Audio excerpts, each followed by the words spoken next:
देवशैनी या पद्म एकादशी व्रत कथा। मंगलाचरण। ओम श्री गणेशाय नमः। ओम नमो भगवते वासुदेवाय नमः। ओम नमः शिवाय। ओम नमो नारायणाय।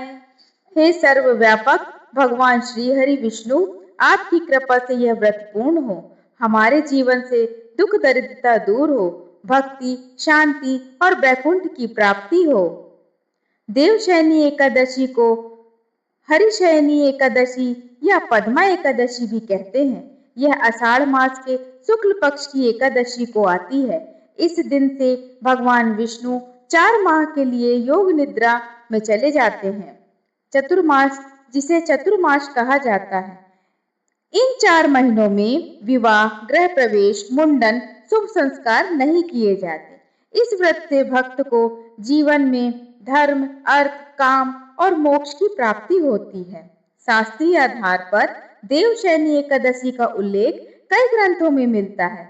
पद्म पुराण, ब्रह्मवर्त पुराण, स्कंद पुराण, विष्णु धर्मोत्तर पुराण, इन ग्रंथों में कहा गया है, एकादशी व्रत से बढ़कर कोई व्रत नहीं है। जो व्यक्ति विधि पूर्वक देवशयनी एकादशी करता है, वह वैकुंठ को प्राप्त करता है। शास्त्रों के अनुसार इस दिन व्रत रखने से हजारों यज्ञों का फल मिलता है। पूजा विधि। प्रातः काल विधि। ब्रह्म मुहूर्त में उठें, स्नान करें, स्वच्छ वस्त्र पहनें, घर की मंदिर की सफाई करें, व्रत का संकल्प लें। संकल्प सरल रूप में, हे श्री हरि, मैं आपकी प्रसन्नता हेतु देवशयनी एकादशी व्रत करता या करती हूँ। पूजन सामग्री। तुलसी पत्र, पीले फूल, धूप, दीप, फल, पंचामृत, नैवेद्य, जल पात्र। पूजन विधि। भगवान विष्णु की प्रतिमा चित्र स्थापित करें, जल पंचामृत से अभिषेक करें, पीले वस्त्र अर्पित करें, फूल, तुलसी दल चढ़ाएं, दीपक जलाएं, विष्णु सहस्त्र नाम या ओम नमो भगवते वासुदेवाय जाप करें 108 बार, आरती करें, रात्रि में भजन कीर्तन व विष्णु स्मरण करें। फल। देवशयनी एकादशी व्रत के मुख्य फल हैं सभी पापों का नाश, धन वैभव में वृद्धि, रोगों से मुक्ति, पारिवारिक सुख, संतान सुख, मोक्ष प्राप्ति, वैकुंठवास। शास्त्र कहते हैं, जो दिन भर एकादशी करता है, वह जन्म मरण से मुक्त होता है। नियम। व्रत के इन नियमों का पालन बहुत आवश्यक है। वर्जित कार्य: चावल खाना, झूठ बोलना, क्रोध करना, निंदा करना, तामसिक भोजन, नशा। आवश्यक नियम: ब्रह्मचर्य पालन, सत्य बोलना, संयम, भगवान का स्मरण, तुलसी सेवा, दान पुण्य।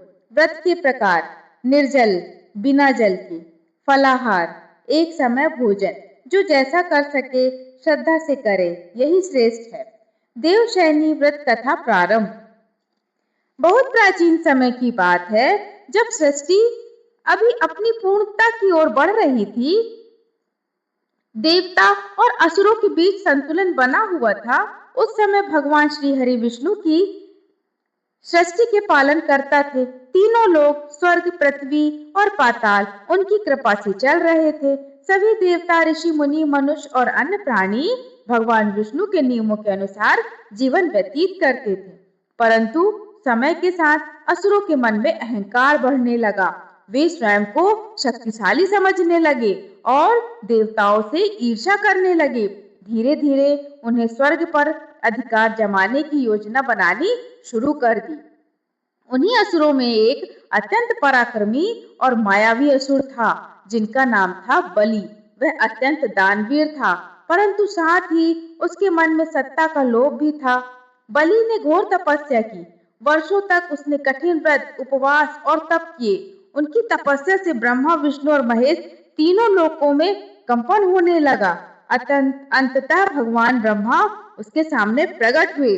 बलि ने विनम्र होकर वर मांगा कि वह तीनों लोकों का स्वामी बन जाए और कोई भी देवता उसे पराजित न कर सके।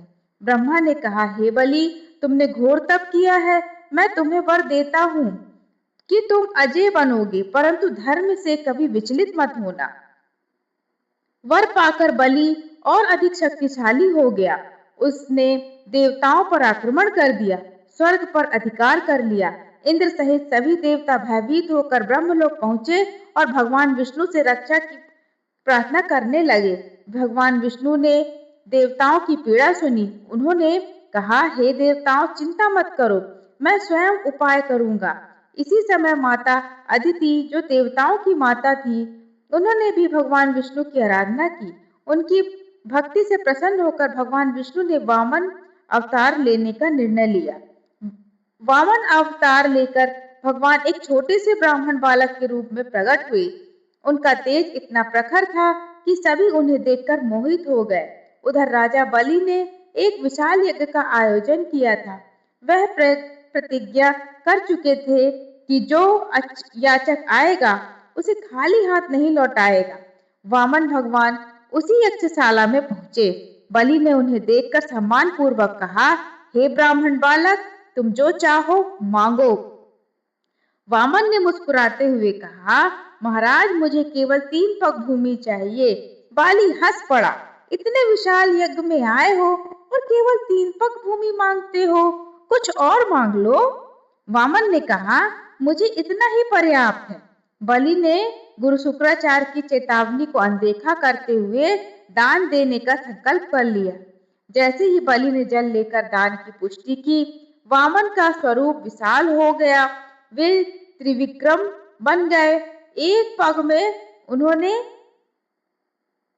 पृथ्वी को नाप लिया, दूसरे पग में स्वर्ग और आकाश को नाप लिया, तीसरे पग के लिए कोई स्थान नहीं बचा था। बलि समझ गया कि यह साधारण बालक नहीं, स्वयं भगवान विष्णु है। वह श्रद्धा से चूक गया। उन्होंने कहा, हे प्रभु, तीसरा पग मेरे मस्तिष्क पर रखिए। भगवान विष्णु ने अपने चरण उसके सिर पर रखा और उसे पाताल लोक भेज दिया। परंतु बाली की भक्ति से प्रसन्न होकर भगवान ने उन्हें वर दिया कि वह पाताल लोक का राजा बना रहेगा और वर्ष में एक बार पृथ्वी पर आने का अधिकार मिलेगा। इसके बाद भगवान विष्णु क्षीर सागर में शेष नाग पर योग निद्रा में चले गए। यही समय था जब उन्हें 4 महीने के लिए योग निद्रा ग्रहण की। यह समय देवशयनी काल कहलाया। यही आषाढ़ शुक्ल पक्ष की एकादशी थी। इसी देवशयनी एकादशी को कहा जाता है। भगवान के शयन रूप के बाद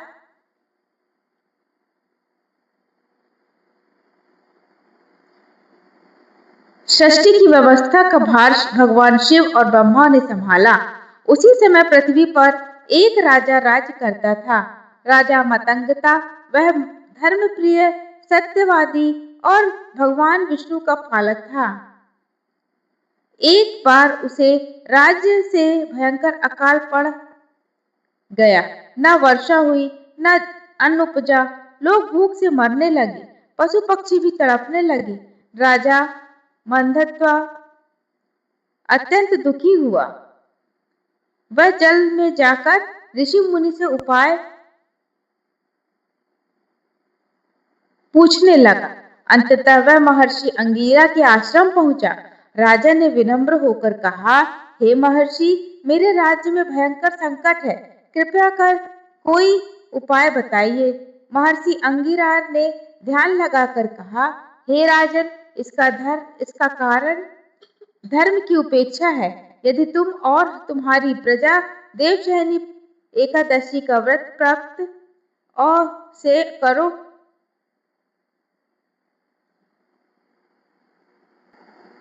हे राजन, इसका कारण धर्म की उपेक्षा है। यदि तुम और तुम्हारी प्रजा देवशयनी एकादशी का व्रत श्रद्धा से करे तो भगवान विष्णु प्रसन्न होंगे। राजा ने पूछा, हे मुनिवर, इस व्रत की कथा क्या है? तब महर्षि ने यह कथा सुनाई। वामन अवतार बलि और भगवान के शयन की कथा। राजा मंदाता ने पूरी श्रद्धा से इस कथा को सुना और व्रत का संकल्प लिया। उसने अपनी प्रजा के साथ भगवान विष्णु की भक्ति की। कुछ ही दिनों में बादल घिर आए, मूसलाधार वर्षा हुई, खेत लहलहाने लगे, नदियां भर गईं, अकाल समाप्त हो गया, प्रजा सुखी हो गई। एक अन्य समय में एक निर्धन ब्राह्मण था, उसका नाम था सुमेधा। वह बहुत गरीब था, घर में खाने तक का अन्न नहीं होता था, फिर भी वह भगवान विष्णु का भक्त था। एक दिन उसने देवशयनी एकादशी की कथा सुनी, उसके मन में भक्ति जाग उठी। उसने पूरे दिन भगवान का स्मरण किया और रात को कथा का चिंतन करता रहा। कुछ समय बाद उसे राजा के यहाँ नौकरी मिल गई। धीरे धीरे वह संपन्न बन गया, उसका जीवन सुखमय हो गया। इसी प्रकार एक विधवा स्त्री थी, कमला। उसका जीवन अत्यंत कष्टमय था। पति की मृत्यु के बाद समाज से उसे तिरस्कार कर दिया था। उसने एक संत से देवशयनी एकादशी की कथा सुनी। वह रोज विष्णु भगवान का नाम जपने लगी। कुछ वर्षों में उसने जीवन की दशा बदल गई। उसके पुत्र को अच्छा पद मिला, परिवार फिर से सम्मानित हुआ। कहा जाता है कि देवशयनी एकादशी की कथा सुनने मात्र से मनुष्य के पाप नष्ट होने लगते हैं। जब भगवान विष्णु शयन में जाते हैं तब भी वे अपने भक्तों की रक्षा करते हैं। 4 महीनों बाद कार्तिक शुक्ल पक्ष एकादशी को भगवान योग निद्रा से जागते हैं, देवशयनी एकादशी कहते हैं। इसी बीच का समय साधना, संयम और आत्मशुद्धि का होता है। देवशयनी एकादशी ही यह कथा केवल व्रत ही नहीं बल्कि भक्ति, स्मरण और विश्वास की कथा है। बलि जैसे असुर ने भी भगवान की शरण लेकर मुक्ति पाई। राजा मानधाता जैसे धर्मात्मा ने प्रजा को बचाया। सुमेधा जैसे निर्धन को सुख मिला। कमल जैसे दुखी स्त्री को सम्मान मिला। इसलिए शास्त्रों में कहा गया है कि जो व्यक्ति श्रद्धा से इस कथा को सुनता है या पढ़ता है, उसके जीवन में शुभता आती है, उसके पाप नष्ट होते हैं, उसकी मनोकामनाएं पूर्ण होती है और अंततः उसे भगवान विष्णु के चरण में स्थान में प्राप्त होता है। यही देवशयनी एकादशी की पवित्र और दिव्य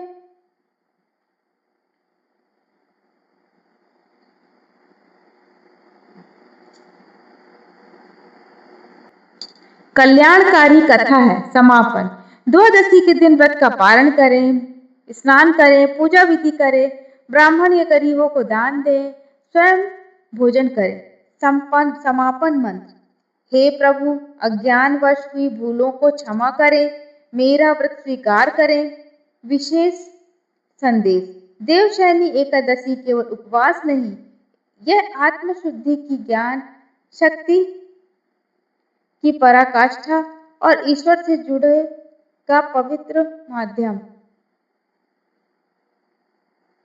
बोलिए जय श्री नारायण।